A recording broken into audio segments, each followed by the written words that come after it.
Good morning, everyone. Welcome to our October 5th, 2021 Board of Commissioner meetings. Our first order of business will please stand and join me for the pledge. I pledge allegiance to the flag of the United States of America and to the republic for which it stands, one nation, under God, indivisible, with liberty and justice for all. All right, thank you, everyone. Bob, agenda review. Mr. Chair, there are no changes to the agenda today. I'll move the agenda. Second. Cameron? Got a first and a second for the agenda. Is there any discussion? Hearing none, all in favor say aye. Aye. All opposed? The motion carries. Our next item is our economic development, so we'll need to recess for our EDA meeting. Do I have a motion to recess? So moved. Second. Got a first and a second to recess. Any discussion? All in favor say aye. Aye. All opposed? The motion carries. Good morning, Nancy. At this time, we will have a public hearing on the 2022 proposed PHA annual plan. This hearing provides an opportunity for citizens to submit their comments and recommendations for the proposed plan in a public setting. Nancy's here to give us a brief update on the plan and address any questions as needed. Nancy, Mr. Chair, could I just interrupt? We probably need to call to order the EDA, and Oh, then sorry. we do have an agenda review and a couple other items. Do you want a motion? Yes. I'll move that we open up the EDA. And I'll second it. Okay, got a motion and a second. Any discussion? All in favor say aye. Aye. All opposed? Motion carries. Agenda review. Any So additions, moved. Bob? There are no changes. Got a motion, do I have a second? Second. Got a first and a second. Any discussion? All in favor say aye. Aye. Aye. All opposed? Motion carries. Minutes. Got a motion for the minutes? I move the minutes. Second. Got a first and a second for the minutes. Any discussion? All in favor say aye. Aye. All opposed? Motion carries. All right. Thank you, Bob, for that clarification. So at this time, we will have the public hearing on the 2022 proposed PHA annual plan. This hearing provides an opportunity for citizens to submit comments and recommendations for the proposed plan in public setting. Nancy is here to give us an update and answer any questions as necessary. Thank you, Nancy. Good morning, Commissioners. Morning. And today we are going through the annual plan, and we do that every year, and that's a time when we can talk about the things we've accomplished and what we want to do for the next year. Also a time where we look at our policies and procedures and can update and make changes to those. This year, we are bringing to you, as far as our program policies, our occupancy standards, and we really wanted to revise them just because as we transition from our public housing, moving into our Housing Choice Voucher program, our standards were different, so we wanted to combine them and make them the same. The other thing we found, especially now as we're doing more work with our community service agencies and transitioning people off of one program and onto our program, we're seeing that the guidelines were different. So we wanted to make sure that the guidelines that we were using matched what the community is using in general and with our public housing so that we can work more efficiently together. Our current occupancy guidelines were guidelines that were a little bit stricter in that because of a number of years back there was a shortfall in funding, so we had to be a little bit more stricter on that, so we controlled some of the subsidies we have. Right now HUD is funding us at 100% of what we need, so that's no longer an issue. And then some of the things that we were seeing in the policy had to do with, we were strictly going with fair housing, and we didn't want to discriminate against sex and determining who should live in what house or what bedroom and that type of thing for the families. We wanted the families to make those decisions. And what we found then is that we did allow a parent and a child to have a separate room, but once that child becomes 18, they're now an adult. And we were seeing where a parent and an adult child could share a same room, and other programs were not doing that. So we wanted to go back and give some separation there for different sexes. So we added that back into our policy that persons of opposite sex would not be required to share a bedroom except if you're a spouse or significant other. And then we do have it for children under 5 that they could share a bedroom with their parent or a sibling under 5. But then once they're over 5, they could have separate bedrooms based on sex.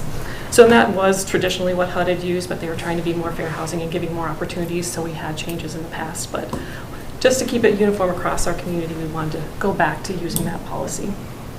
Mr. Chair, so if you have 2 children that are 6 and 8, of the same sex, can they share a bedroom? Yes. Okay, It would just be if they were opposite Opposite sex. They'd have sex. the opportunity to have that difference. So we're not mandating anything. Families can still choose. But Okay. it determined the bedroom size that we would offer that family. So giving families a little bit more choice on the type of housing that they wanted to choose. thank you. And then we did have a resident advisory meeting, and we actually held that yesterday. We invited approximately 70 participants, which is about 10% of our program, to attend the hearing or just the meeting to talk about how the program works. We only had one person attend, and that's not uncommon. Usually if we had, the last few years we probably had about 5 people on average coming. So we weren't surprised, but we were hopeful that we'd have had more people. But the person was very supportive of our programs and definitely supported the changes to the occupancy standards so that they were more uniform across programs. The person had lived there for 5 years and was really supportive of maintenance staff and them making sure to come and even pick up debris and stuff that fall into the woods behind their property and making sure that the place looked really nice and clean. They just asked for one thing for the staff to look at supporting the families that live there during the winter season and removing that snow, because there were some times that was really hard for her to remove all the snow from her parking area. But otherwise, she was very supportive. And we did talk about different things like Rent Help Minnesota and the PREP program for evictions, and very supportive of those programs. And she actually had used Rent Help Minnesota and was catching back up on some rent. So the program worked really well for her and helped her stay in her housing. So felt there was good support in our community for those type of things. This plan also includes information about RAD, and we did put that in the last time around, so that's still in the process. It will still keep the rents affordable for people in public housing, but it will transition the funding source from capital funds and operating funds to our Housing Choice Voucher tenant aid half payment to receive the assistance. We are going through the process from HUD, and we have the CHAP in place. We've completed our needs assessment. We're just waiting for the report from our consultant on the needs assessment, and then we'll be going into the financial plan stage with HUD. And we're hoping that within the next couple months that we can finish that process with HUD and have it submitted so that they can start allocating HAP funding for us starting the first of the year. So we're pushing out the time frame a little bit faster because we really wanted them to award us those funds by the end of the year. Otherwise, HUD was planning on us going through February and starting in February, but then that they don't get the awarded HAP funding right away. We'd have to wait till the following year to get that. So really working to try to make sure we get that done yet this year. Mr. Chair, one more question. Do you do that through the Minneapolis office, or does it go to DC? It does go through DC, and right now they've been working with a consultant that HUD hired. Our Minneapolis HUD office is a partner in the process, so they're always at our meetings too, but it is facilitated by a consultant that HUD has hired. Okay. We will at some point transition into a HUD team, but it will be a federal team. Okay. But they will work with our state office as well. Thanks. Yep. Any other questions on our agency plan? Mr. Chair, I have a question. Do we have a waiting list? We do have a waiting list. How long is For our it? Housing Choice Voucher, it's about 1.5 years, which is a really good time frame. We do have preferences, and definitely that has been a benefit in us serving families over the pandemic and taking a percentage of people off of the homeless response process, the coordinated entry system, and governmental displacement. When we had to close some of the shelters, we were able to use funding for that. So we've been able to funnel people from those preferences, yet still get people with no preferences being assisted through our program as well. So the 1.5 years is a really good time frame, considering there were periods of time where they were up to 5 years. Wow. So it's going really well, and we're able to keep the waiting list open, which is great. That's great. Yeah. Okay, other questions for Nancy before I open up the public comment? I think you're doing a good job. It's not easy, especially nowadays, I guess, with the... All right. Thank you, Nancy. At this time, I will open it up for public comment. Anyone wishing to comment, please come to the podium, state your name and address for the record. Please keep your comments to 3 minutes or less, and if you're calling in via phone or Zoom, unmute your phone or Zoom, and we will acknowledge you and you can testify. Anyone wishing to comment on the PHA annual plan? Anyone wishing to comment on a PH annual plan for 2022? Seeing and hearing no public comment, I'll bring it back to the county board. Mr. Chair, I'll move the Motion. resolution for the Public Housing Okay. Agency annual plan. Second? Got a first and a second. Any more discussion, questions, or comments? Good report, Nancy. Thank you. Hearing none, all in favor say aye. Aye. All opposed? The motion carries. Now we're going to talk about a payment schedule. Yes, so every year HUD does have us review the payment standards, and we do that based on reviewing the fair market rents that come out from the federal government. So our program sets our payment standards based off of HUD's fair market rents, and we do have to set our standards within 90 to 110% of the fair market. And so we do review that and review our program participants and see how they're managing at the current standards. So we look at funding available, that HUD is actually funding us at an appropriate level that we can continue to serve all the families that we have allocated. We look at the rent burdenness of our families. So our intent is to try to always have our families find units within the payment standards so that they pay 30% of their income towards the rent. They do have some flexibility in that. They can go up to 40% of their income, but definitely encouraging them that that 30% is the most affordable option for them.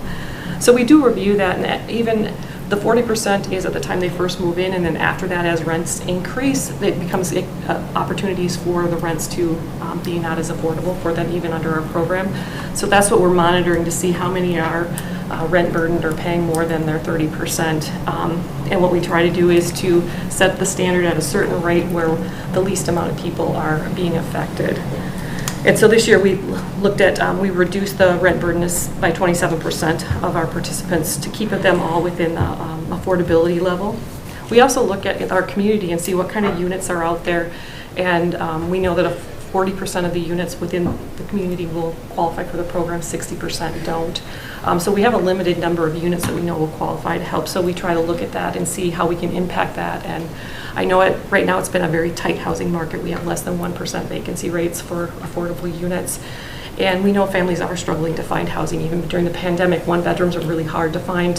If we could have found enough one-bedrooms, we could have ended the homelessness for a lot of single gentlemen in our community. So we knew that those are some issues that we were taking into consideration. And then the time it has taken for people to lease up. We usually give them 60 days to find housing. We can expand that to 4 months. And so we have been doing that, and even with the pandemic, we've extended that. HUD has given us waivers. So some families have been taking 6 to 9 months to find housing, just because with limited number of units, some of those that are harder to serve aren't able to get to be the first choice in those units. So all that played a factor in us determining what we'd set them at. And last year, HUD did not raise the fair market rent, so we kept our standards the same. So this year, it gives us a little bit more opportunity to increase them because HUD increased the fair market rents. And we try to keep the standards around 105%. So if HUD the next year decides that they're not going to give us an increase, we have a little bit of a buffer so we don't actually have to lower rents. We can keep them the same. So right now I'm projecting that our standards will be between 5 and 7% of the fair market rent, still within a good range. And it's definitely going to make a huge impact on the families looking for housing. So some of the rents went up. I think the efficiency went up by $60, but we don't have a lot of efficiencies. The 1 and 3 bedrooms went up on average about $90. So it's a good increase for families to be able to find more affordable units. So I have provided you here with the schedule that shows you the breakdown of the new standards, increasing them by that roughly $90. The 5 and 6 bedrooms didn't really raise and didn't really have an impact on those that are participating in a 5 or 6 bedroom. There's not that many of them, sure. And the rents were reasonable. And our standards are still slightly above the fair market rent, so I thought we were in good shape with those 5 and 6 bedrooms. But the 1 through 4 were important ones to make sure we address. Do you have any questions on the payment standards? Any questions or comments? I have a comment. Just, I'm glad to see an additional 3-bedroom. And we went from, what, 15 to 16 3-bedroom apartments. Maybe I read it wrong. I'm not sure what. It's on page 12. Pre-conversion and post-conversion. It doesn't matter. I was just pleased to see that. Okay. Because I know 3 bedrooms are More difficult. More Very difficult, yeah. effective. You know, we get, I'm constantly getting people asking me, how can we be short in housing when all we're doing in Mankato is building apartments? And I told them, well, we are. And, but I'm wondering, is it because of such a boom that we're having in this area with people? Because, I mean, obviously, anywhere you go, you'll see new apartments being built. Yeah, I think you see this all across Minnesota too. It's not even just a local concern, it's across and it's probably nationwide as well. We're just not building it fast enough to meet the demand. So we're seeing building, but it's not near what we would need to do. If we doubled what we were doing, we'd be in better shape. I think even when you're looking at it, some of the market rates are out there and they can manage in some of those units, but we're not seeing those affordable units being constructed. And that's where, like with our tax credits, we know we can only get one, maybe two each year, funded with all of our subsidies coming together, and that's just not enough to meet our needs. So we have to look at other ways, and that's where we're even trying to look at existing units and trying to rehab them and make them desirable units for people to be able to continue to rent and keep them long-term, because those are going to be our affordable units. These new ones are going to cost a lot more money for families to live in. So I think that's kind of what we're looking at. We really try to manage that affordable side because the market rate is kind of managing on its own, but there just isn't enough affordable housing. Like I said, when we had one-bedroom units, we had 30 people looking and we had 5 units. So you can just see that the demand for people looking for housing is still really big, and we're not building enough is what we need. So it seems like we are, but we're really not hitting the demand that we need to keep going at. That's unbelievable. It is. All right. Any other questions for Nancy? The payment standard schedule for 22? Have a motion? So moved. Second. I got a first and a second adopting the payment standard schedule for the Blue Earth County EDA. Any other questions or comments? Discussion? Hearing none, all in favor say aye. Aye. All opposed? Motion carries. I Thank think you. that's everything on our list today, Thank you, Nancy. Nancy. Thank you very much for your reports and all your work. And congratulations. And Thanks, Nancy. I'll Good move pick. we adjourn. Thank you. Do I have a second? Oh, second. Got a motion and a second to approve the EDA. All in favor say aye. Aye. All opposed? Motion carries. We will reconvene our regular board meeting. And next item on our list is drainage. Good morning, Craig. Good morning. Morning, Craig. Good morning. Morning, Craig. Real simple today here. We are setting up, just setting the dates for 2 hearings all here. First one is Subject County Ditch 89 redetermination benefits and a repair hearing. The purpose of County Ditch 89 was first established in 1962 in Pleasant Mountain and Shelby Townships. And September 11th, 2018, the Drainage Authority appointed viewers to prepare a redetermination of benefits. On September 1st, 2021, the viewers presented the viewers' report to the Property and Environmental Resources Department. At today's meeting, the Blue Earth County Drainage Authority, we are requesting the Drainage Authority approve the findings and orders setting the hearing date for November 2nd, 2021, and that'll be at 9 o'clock. Okay. So moved. Second. Got a first and a second, setting the date at November 2nd at 9 o'clock, 2021. Any discussion? All in favor say aye. Aye. All opposed? Motion carries. Okay. And the second one was on County Ditch 75, redetermination benefits for the repair, and it's probably no repairs, but it'll be a redetermination of benefits. County Ditch 75 was first established in 1929 and is in Pleasant Mountain and Shelby Townships. On September 11th, 2018, the Drainage Authority appointed viewers to prepare a redetermination of benefits. On September 1st, 2021, the viewers presented the viewers' report to the Property and Environmental Resources Department. At today's meeting, the Blue Earth County Drainage Authority, we are requesting the Drainage Authority approve the findings and order setting a hearing date for November 2nd, 2021. Move to approve. Second.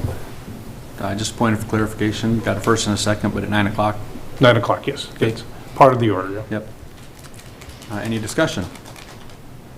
Seeing none, all in favor say aye. Aye. All opposed? The motion carries. Thank you, Craig. Thanks, Thanks, Craig. Craig. Oh, Can I ask Craig a quick question? Sure. Oh. Well, we got here, part of my report for committees, we talked about some with Ditch 56. We've got the survey out, Yep. a little bit on that. And who did that go to, or how did we distribute that? I mean, certainly we want to hear from everybody we can. Those that provided emails at the meeting, I'm sure. The emails, I think they actually kind of presented in such a way that anybody could go online. Okay. And I'm assuming that we'll see a lot of the people, some of the people are very active. So it's in not the a organizations. limited I don't believe so. I perspective believe that we're looking for. Anybody that wants to can do the survey. that is my understanding, yes. Hopefully they're affected by it at some point. Yes. Living in Minneapolis or something like that. So. All right, thank you. Yep. thank you, Craig. Thanks, Craig.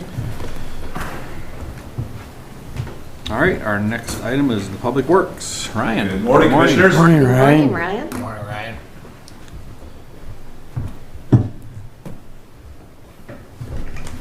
How was Ryan today? Doing well. How about yourselves? Good. Good. So we've got a handful of action items today for consideration and then some information and discussion topics. So I'll get started with the first one is consideration of final payments for State Aid Project 007610027 and others. This is for our 2021 bituminous overlays contract. And the final payment amount per the request is $29,332.56 for a total contract amount, work certified $2,933,255.71. I would recommend approval of the final payment to Minnesota Paving Materials. Second. Got a first and a second to approve the final payment for the overlays for $29,332.56. Any discussion? Hearing none, all in favor say aye. Aye. All opposed, motion carries for the overlays. All right. The next item, action item number 2, is consideration of final payment for State Aid Project 007-617-018, which is our County State Aid Highway 17 and Hafner Drive roundabout. The reason this one is a couple of years behind is because we had a warranty on the plantings within the roundabout island that we wanted to ensure that we got our full 2-year warranty on the plantings, that they were maintained per the contract requirements. So the total work certified to date for the contract is $1,753,932.61, and total final payment amount for the final voucher would be $7,243.30 to OMG Midwest, aka Minnesota Paving and Materials. Move to approve. Second. Got a first and a second for the 17 and Hafner Drive roundabout final payment. Any discussion? It certainly is working well. Absolutely. That's a Would great agree. roundabout. I tell you, the safety aspects of that roundabout compared to what it was before is amazing. So I'm pretty happy to get this one put away. Yes. Actually, yeah, a big improvement. Yeah. It's really nice. It is. Okay, there's no other discussion. I got a motion and a second. All in favor say aye. Aye. All opposed, the motion carries for the Hafner Drive roundabout final payment. Okay.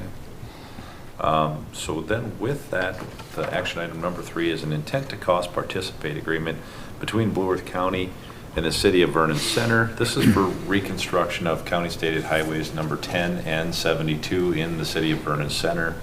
The agreement is structured so that the city will be the lead agency because they have a large project that's going to encompass about 1/3 of the city for reconstruction, major components of water, wastewater. They're receiving funding from the USDA. So because of the complexity of their project and that ours really is only a portion of it, similar to what we've done in past projects with that situation, we've actually had the city and their engineer take the lead on it. Also, we've got our hands full with construction in the following year. So with that being said, they're working on the design of the project, but we do have obviously our cost participation where we'll pay for 90% of the county state aid highway eligible items, which is your road, sidewalk, curb and gutter, et cetera. And then the city has to pay for 100% of their costs, which is their city utilities, as well as 90% of the county stated highway eligible items. So with that being said, the project will have some different design constraints because the city's got a lot of different needs through town. As you go 10 through town, the design is that the road will be 40-foot wide, which would match similar sections that we've constructed in other communities. As you look at CASA 72, the portion of Main Street adjacent to the lumberyard will be 44 feet wide. We've coordinated that with the city. The next block will be 40 feet wide, and then there's actually a block, I believe it's called East Street, where it's more of a residential street because 72 does a 2-block loop through town, I should say a 5-block loop. That'll be 35 feet wide, match really what the city standards are. So we've worked through that process. We will be bringing a subsequent cooperative construction agreement to the county board and the city council for approvals. As you recall, our methodology is that we enter into the intent to cost participate agreements to monument our intent to work together and share the preliminary engineering costs up to the point where we have that engineer's estimate and can send it out to bid. So I would recommend approval of the agreement that's included in your packet. Okay, So moved. Second. got a first and a second for the Vernon Center cost participation agreement. Any discussion? Chair, I guess I just want to again thank Ryan, you and your Thank you. whole department for coming out and getting a bird's eye view of what some of the concerns were and working with the city. That's much appreciated. Appreciate that. Thank you. Thank you, Kevin. Any questions or comments? Okay, I got a motion and a second. All in favor say aye. Aye. All opposed? Motion carries for the Vernon Center cost participation agreement. All right. And then the last action item included in your packet is a local bridge replacement program grant agreement. This is for County State Aid Highway number 7 bridge just south of the city of Mapleton. This is for bridge replacement, and the LBRP funds that will be used from the state bonding is $246,081. So we need to complete this grant agreement in order to request funds for the project. Do I have a motion to accept? So moved. Thank you. Do I have a second? Second. Okay, got a motion and a second. Any questions or comments? Hearing none, all in favor say aye. Aye. All opposed? Motion carries for the CASA 7 bridge. All right. So informational item updates, please jump in at any time with questions or comments. Project updates, County State Highway 27, reconstruction from 14 to 2. This is up to the North County line. Striping was completed yesterday. Crews will be there today installing signs. We're hopeful to open the road either today or tomorrow once all of the signs are up, so it's just going to be dependent on the process. The contractor will have some work to complete after we open the road. The turf establishment contractor's been kind of the hang-up. They're just struggling with labor. Getting 6.5 miles of new road completed with the amount of erosion control blanket we were required to put in is very labor intensive, and they don't have a lot of help, so they're going to complete the remainder of that work under traffic. Mathewitz will also have to finish excavation of the cemetery pond, which would be the triangular parcel west of the cemetery and highway, and kind of kitty corner with old Highway 14 and new Highway 14 in the cemetery.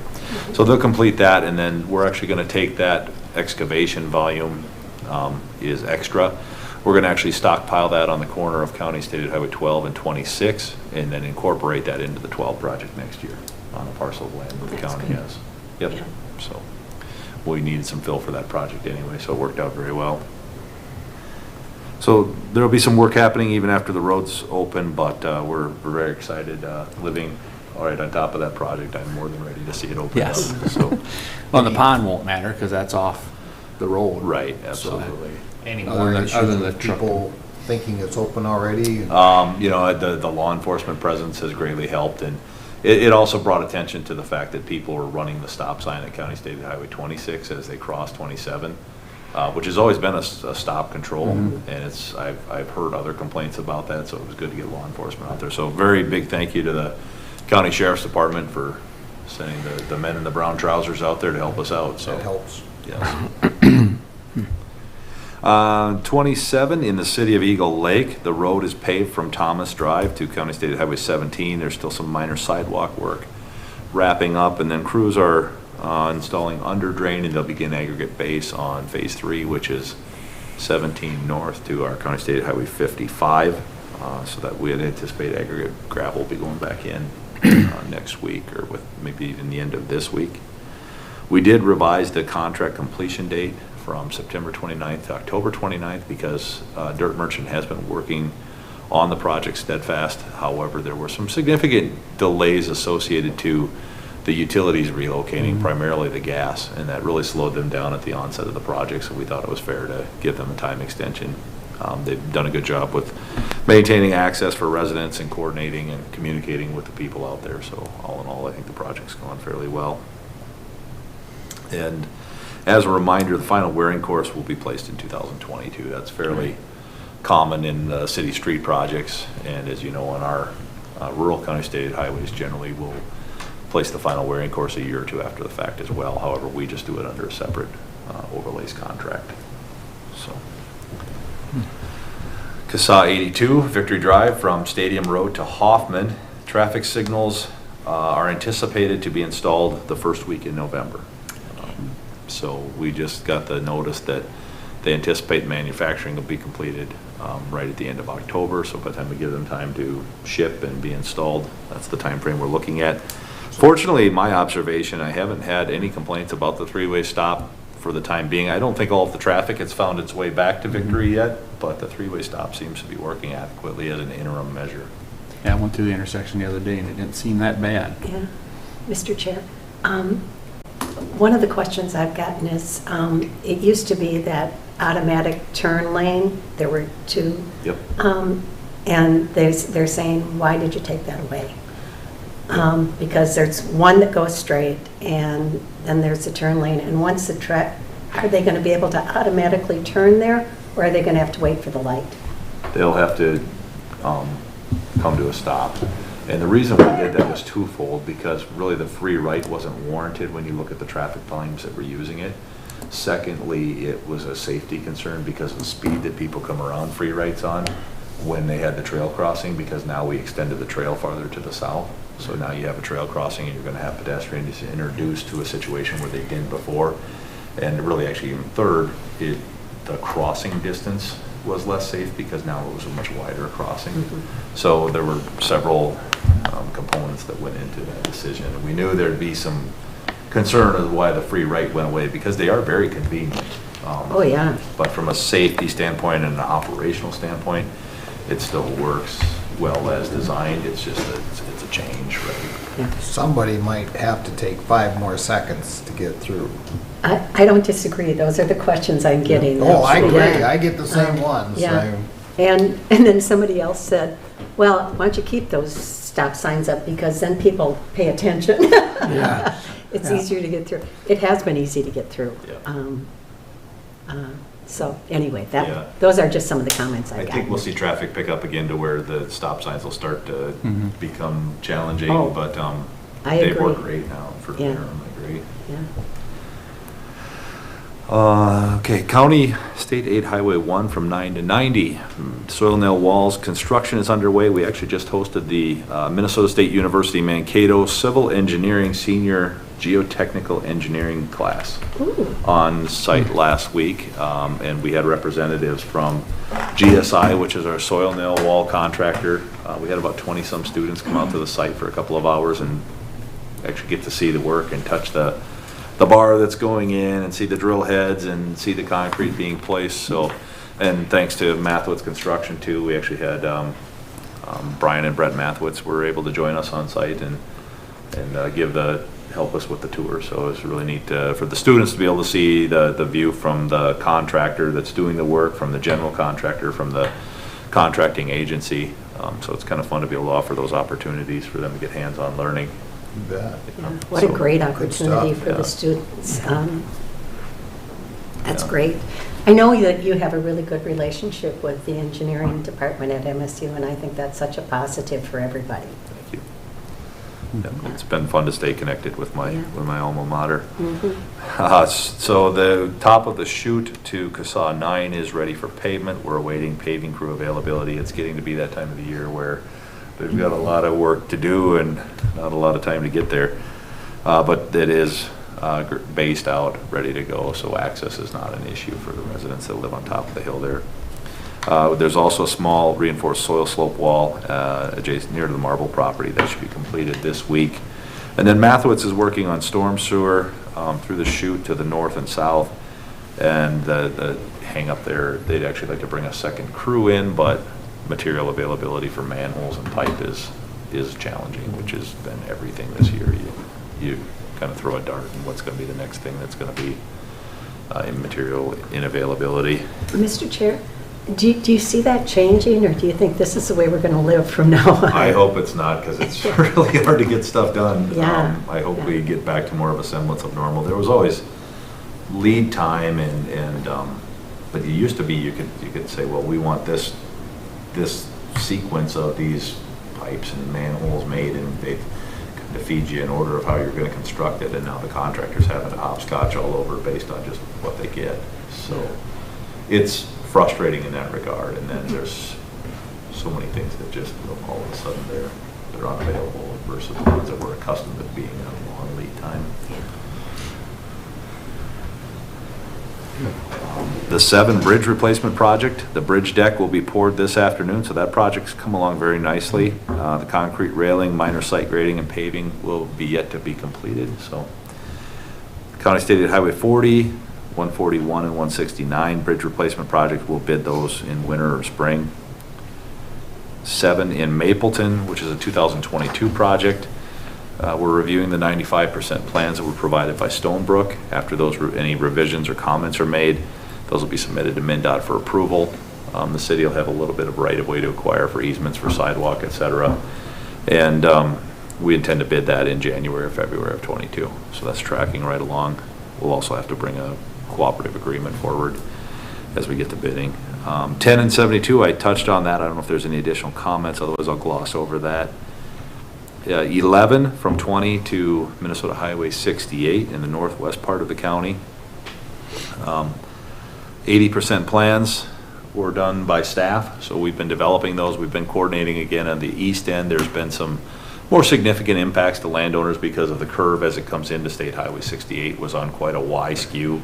We wanted to bring it in as close to perpendicular as possible, so we made a set of revisions after we met with landowners and showed them our first cut, and we were able to tighten it up, reduce the impacts to a point where I think we found a reasonable compromise. So we're beginning the right-of-way acquisition process. Jack is setting up meetings with landowners, so excited to have that process going, because that is a very time-consuming, and with the limited staff we have that can do that work, it's a lot of landowners on a 6+ mile long project that Jack has to meet with and try to buy land from. So we're looking forward to getting that moving and out to bid in the spring. 12 from CASA 26 East to CASA 2. The 90% plans are expected this week from Bolton and Mink. And when additional staff return from the office from construction, we're going to begin right-of-way acquisition. So we've been fortunate. Ryan's been training under Jack and has been working on right-of-way acquisition as well. So it's really nice to be able to have 2 of them for the time being going and working through it, especially with the heavy workload that we've had the last couple of years. So. And then the last project update, CASA 16 from Le Sueur River. Staff are it's kind of been put on the side burner, and we'll resume design of that after construction season ceases. Unfortunately, that project just kind of keeps getting pushed back due to higher priority projects, but we're still hopeful to have that out under construction next year. Just some quick maintenance activity updates. The crews will be completing the County Road 133 center line pipe and drop structure replacement. We're also going to flatten the in-slopes as a safety improvement as we're out there and reshaping things, putting it back together. They're going to be removing the former Meadow Church parking area that runs along County State Highway 53. I know a couple of commissioners have met with us on that subject matter. And access will be left for the church building, so it'll be shaped and the pavement will be left in, so it'll be equivalent to a driveway.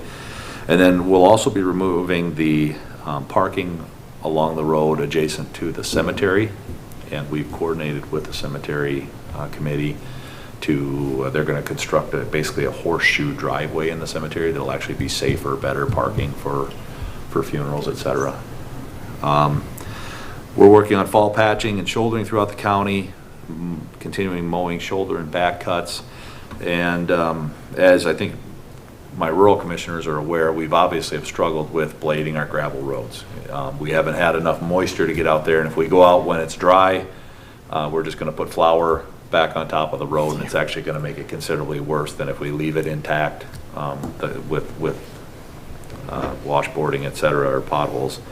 So we are very aware of that, and as we get moisture events, rain, things like that, we want to get out, get those roads reshaped before winter freeze up, and try to get as many of them smoothed out and put back together as possible. So we're very aware of it. We're frustrated as well that the conditions just haven't been right to get out there. And it seems like even if we do get a little shot of rain, it seems like it falls on a Friday night or a Saturday, and then by Monday it's drier than a bone again. So Yeah, and it needs something we can go out and prepare. I mean, it takes Yeah. more moisture than a.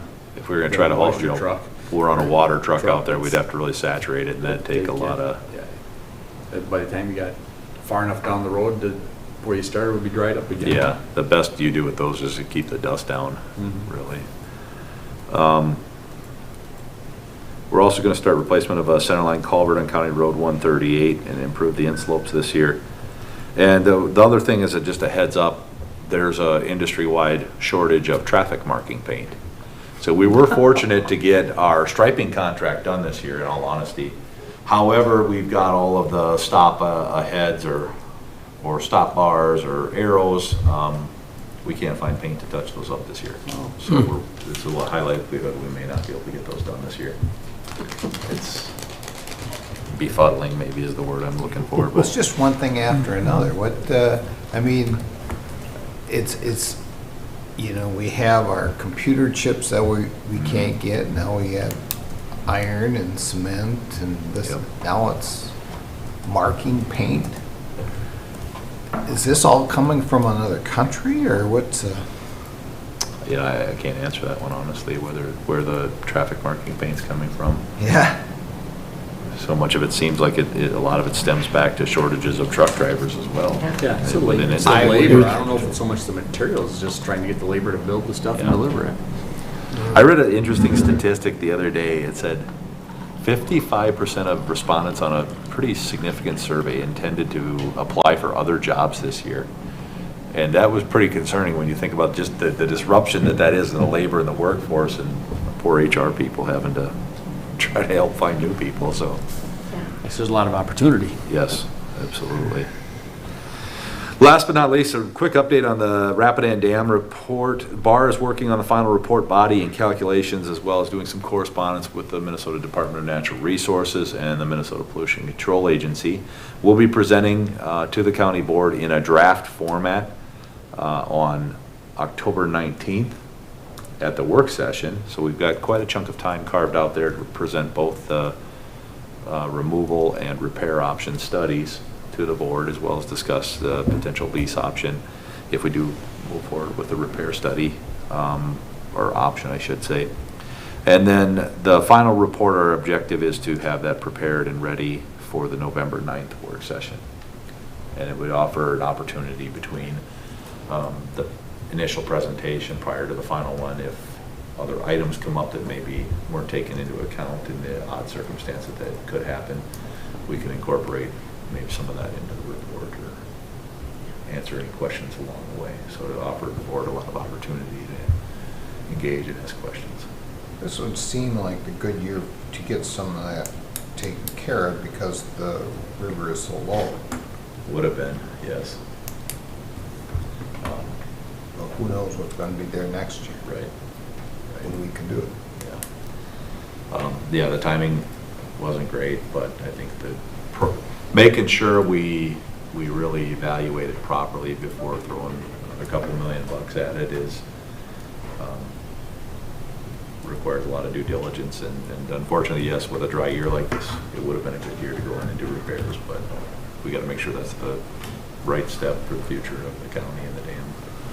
Whatever the decision is, it's not going to be cheap. Correct. No. Or popular. Yeah, that's right, that's I keep right. on asking somebody if they want to buy it from us for $1. You haven't found any takers yet, though, have you? I'd be willing to give it to somebody. Okay, well, that wraps up my report unless there's any additional questions. Any other questions for Ryan? And Ryan, thank you very much Yes. for the fly-in. Oh, yes, thank This you. last week, Ryan was a huge help, not only for Blue Earth County, but for the state of Minnesota. He came up with a lot of questions, a lot of stuff for the whole Transportation Alliance Board. So thank you very much for all your help there. Appreciate it. And thank you for connecting with the gentleman yes. who had some questions about why we didn't have a roundabout as opposed to semi-doors. So Yes, no problem. appreciate it. Anytime. Have a good day. All right, tell your staff to stay safe out there this fall. What was that, Walters Act or? All right, looks like we're down to Pat, County Attorney's update.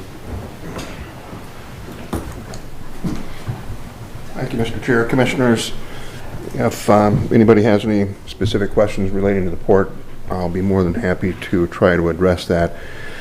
One matter that we're working on, I've been working with Jessie, and she's waiting for me to get some additional information back to her.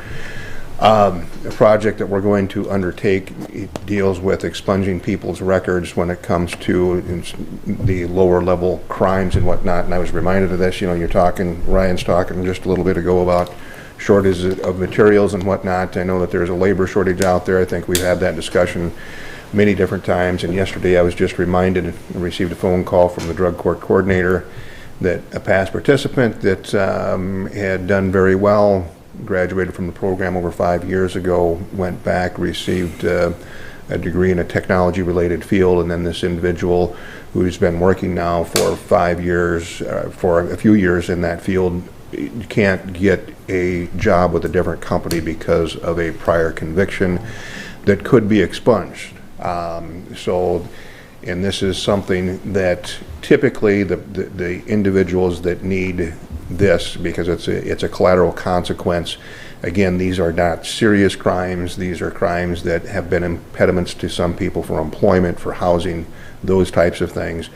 We will be one of the handful of counties that will be offering this because the legislature a few years ago changed part of the expungement process and added more things to the list that can be expunged. And then the people that typically need the assistance don't have the financial wherewithal to hire somebody to do it, and it's a very cumbersome system. So we will be taking that on and assisting those that will be, and hopefully we're going to get that up on the website within a couple of weeks. So, but I just wanted to bring that to your attention. Mr. Chair, what types of things can be expunged? I know I assume there's a long list. There is I was just kind of curious. There's a very long list, but typically the ones that we see the most are drug-related, controlled substance-related. You get into some of the theft crimes. The theft crimes can be the impediments to many different things because, an example, and I've probably used this before, and this was a few years ago, we had two individuals in our Veterans Court that went out to the Walmart distribution center. I think I heard advertised just yesterday that they're offering $29 an hour part-time. But in any event, these two had significant histories in drugs related and whatnot. One was able to get the job and one was not. And the one that couldn't is it because they had a theft-related conviction. And most lower-level theft convictions can be expunged from a person's record. And it's those types of cases, the disorderly conducts, the underage consumptions, and it's those types of collateral consequences. And I've gotten calls before from people about that. It's just like, well, that's not the United States, but there's nothing we can do about that. But no, this should be helpful for the individuals that need it. And like I say, we will join 4 other counties that will be doing this. That's good. That's good. That's exciting. Any other questions, concerns, or comments? Okay, thank you. Thank you, Pat. Thank you very much. All right, that looks like we're down to administration. Bob? Mr. Chair and Commissioners, the first item is the County Board minutes for September 21st. I think you had to be here. So moved. I don't think I. Second. Got a first and a second for the minutes. Any discussion? All in favor say aye. Aye. All opposed, motion carries. Next are the bills for the 2 weeks indicated. I move the bills. Second. Got a first and a second for the bills. Any discussion, questions, and comments that haven't been answered? Hearing none, all in favor for the bills? Aye. All opposed, motion carries. Mr. Chair and Commissioners, item number 8 in your packet is the Human Resources Department agenda. I just have informational items for the board today. We filled a number of positions, including a clerical specialist in our parks area, a medium equipment operator in our Public Works Department, as well as a human services supervisor overseeing the billing team and child support and human services. Then we had a promotion of a probation officer 1 to a probation officer 2, and a lateral transfer of a public health nurse to a disease and emergency preparedness specialist in the public health unit. So we've initiated recruitment to refill the public health nurse, and then we had a number of resignations, starting with a correctional officer. So we've initiated recruitment to refill that correctional officer in the jail. We also had a resignation of a license center specialist in the license center, and so we've initiated recruitment to refill that position. And then we had a resignation of our IT security administrator and have initiated recruitment to fill that. Lastly, we had a resignation of a library clerk, a part-time clerk in the library, and so we've initiated recruitment to refill that position. I'd be happy to answer any questions the board might have about the human resources agenda. Are most of the resignations, are they finding jobs in other places? Do you know, or? The IT administrator was going back to a former employer, so that certainly is pursuing that. I don't know about the correctional officer. That individual actually had retired from another job, and so may just be done, but I don't know that for sure. And then the license center specialist, I don't know what that person's plans are. I'm just wondering if it's because of our pay scale, that people are moving on, or if there's other reasons. Seems to be a lot of different reasons, like even the part-time library clerk, they're reaching the end of their educational plan, and so they're, kind of looking at an internship, and that conflicted with their work here at the library. So it runs the gamut. Certainly, there's a lot of opportunity out there. And we have a continuous, and this is statewide with the corrections officers. Yeah. I mean, that's statewide, national. Nationally, there's issues, and number one, it's a hard job, and the pay is not up there like the, sheriff's deputies and stuff. But it's a hard job. We have some plans to meet with the sheriff's office tomorrow to continue our efforts to try and end that revolving door that we've seen. But, some of it is related to the people we're hiring. They're quality people, and they have other opportunities, especially in the law enforcement field with the retirements that are happening there. So again, there's a lot of reasons. There's not always easy solutions. Corrections sometimes is a stepping stone to a lot of other places, so I understand that. If there are no other questions, I'll move on to item number 9 in the packet. There's a memo there regarding a request from the Property and Environmental Resources Department for the board's approval of a proposed environmental assessment worksheet review fee. This was a fee that was discussed with the county board at a work session in September, and at that time there seemed to be consensus from the board to move ahead with establishing a fee for that environmental assessment worksheet review, setting the fee at $700 for up to 10 hours of review, If the review requires more than 10 hours, the additional per hour charge would be $75. And then if we have to hire outside contractors to help with the review, those expenses would be forwarded to the applicant as well. Move to approve. Okay, got a motion to have a second. Second. Okay, got a motion and a second for the application fee for the assessment worksheet. Discussion. As Bob already mentioned, we talked about it a couple weeks at the meeting. This is unfortunately another layer of government, but I support this. It's something that I think we have to deal with. Not so much the fee, but when we pass the resolution for environmental worksheets. You hate to slow people down on projects, but sometimes this stuff needs to just get an extra set of eyes looked at it and make sense to move forward with it. If there's no other questions or comments, got a motion and a second. All in favor say aye. Aye. All opposed, motion passes for the environmental assessment worksheet reviews or fees. Well, Mr. Chair and Commissioners, I have number 10 in your packet is a memo from the Sheriff's Department requesting approval and amendment for the Minnesota River Valley Drug Task Force Joint Powers Agreement. My understanding is there's been no changes to the Joint Powers Agreement, but because of the grant requirements, it just does require additional approval by the county board to reaffirm the commitment to the joint powers. So moved. Got a first and a second for the River Valley Drug Task Force Joint Powers Agreement. Any discussion?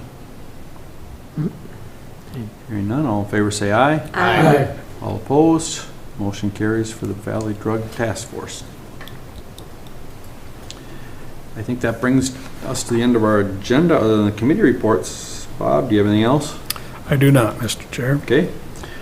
With that, we will do committee reports. I think I'll start to my left with Colleen today. Okay. Just a couple comments first. Denny Kemp's funeral is at Northview at 11 o'clock on Saturday.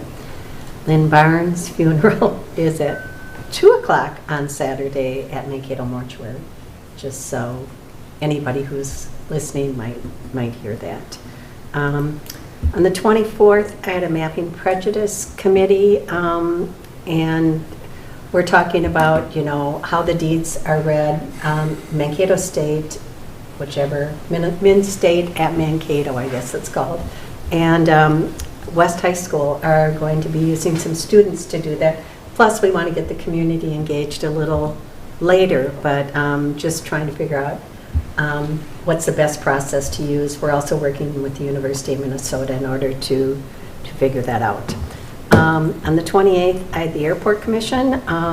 They're excited that 26 is going to be done next year, and not when the big event at the airport is in 2023.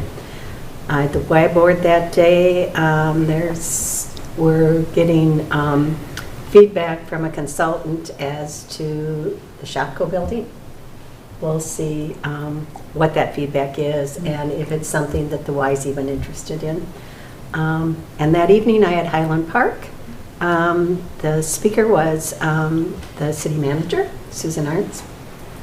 And she did a really nice job, but then took some questions. And one of the questions was about a county road, so she graciously gave that to me. And Ryan is responding to the person. On the 30th, I had a call, NACO call on the elections and the Klobuchar Mansion bill.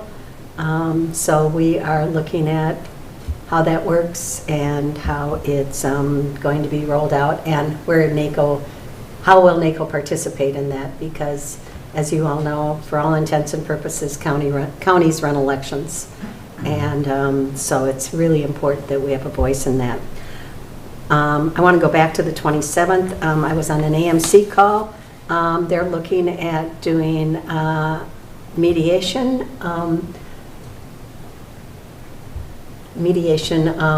training They're looking at the end of January. It might be something that people are interested in. Commissioners get first bite at that apple. And the other thing is Heather Bandine is leaving, unfortunately. Again? Yeah, she's going to go to Sourcewell. They're moving up north, and so that's a loss. And that's all I have, Mr. Chair. Thank you, Colleen. Thank you. Vance? Well, the 21st, 22nd, and 23rd, I spent in Washington DC, had the Transportation Alliance fly-in. We were able to meet with most of our congressional staff and had talks from Senator Klobuchar and Senator Smith. Was I thought, a very productive meeting. Myself and County Engineer Ryan Tilges went from Blue Earth County. Sadly, Colleen wasn't I was feeling sick. good, so she couldn't show up. But it was one of the better fly-ins that I've been to over the years. Other than that, I had kind of a slow 2-week period. We had a Board of Directors meeting for the Transportation Alliance on the 29th. And let me see here. I had a NACO membership committee meeting on the 1st. And let's see, myself and Commissioner Pifo showed up at the Vietnam Traveling Wall on Friday, the 1st, and they had a ceremony there, and it was a great ceremony. And if I think that traveling wall now is gone. I think yesterday was the last day, but that was that's one amazing thing to see. It's even more amazing at Washington D.C. when you see it there. It's really huge, and if you read the information that they have there, it really tells you a lot about the conflicts and stuff that the United States have had over the years. But that's the end of my report. Thank you, Vance. Kevin? Since our September 21st board meeting, I attended their 5th Rural Minnesota Energy Board meeting, and citizen concerns. I've heard some about the Ditch 56 survey. We covered that already. Appreciate staff and others working together to get that out. So that concludes my report. Thank you, Kevin. Mark? And went pretty short too after the board meeting, and like on the 23rd did have Partners for Affordable Housing meeting, and yeah, like Vance, I had the Cost of Freedom Vietnam Memorial I went to, did visit with Commissioner Tom McLaughlin, and caught his son a little bit later, and got on the flight when they flew in, the jets flew in. That was pretty cool. Pretty amazing. For the planes. Then I did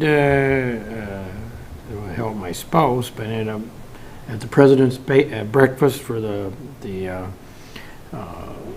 opening the game at MSU and homecoming weekend, and the new president. So they always have a breakfast in that morning, and I helped with that. So I got a free breakfast out of it. So anyway, that concludes my report, Mr. Chair. Thank you, Mark. Well, I actually had a relatively quiet last 2 weeks too, and the last week of the month has a few days in it. Don't have so many meetings, but I did have several meetings with my 403B governance language change and my emergency communication board meeting. We don't have anything actively going on there. We have a few grants we're doing, some training. And then the 403B governance rewrite, we are also doing, finishing up the 403, the first 15 chapters with just the logistics of the ordinance itself. So that is ready to go. Had our EMS meeting and everything is going pretty well there. They got some issues with the funding through the state, but they're getting that stuff worked out, so we haven't gotten paid for the last 2.5 months. But they're getting, the grant money is there, they just ain't getting it funneled down to our organization at this point. So we're running a little tight there, but I think they got everything pretty well figured out at this point. Hopefully that'll be cleaned up in the next couple days. And yesterday we had our MRCI board meeting, and things are going really well there, providing all the stuff. Again, we talk about it all the time, but labor. We can't find people to drive the vans. They're working on trying to pay them more money and trying to figure out a good way to get the vans out there, but they would like to have a couple hundred vans out there, and they reported yesterday they only have like 37, so they got a long ways to go. The new model is working out pretty well from what I understand, and they did sell another one of the buildings up in the cities, so they just have the MAP Drive and the old thrift store and the store next to the thrift store left to sell, so things are going well there. And that is the end of my report. So, anything else for the good of the order? Otherwise, I would entertain a motion to adjourn. So move. Second. Got a first and a second to adjourn. All in favor, say aye. Aye. All opposed? Motion carries. We are adjourned. Thank you, everyone, for your time. God, it's just 7 Now, minutes Kevin, can you after get 10. in? What the heck's going on?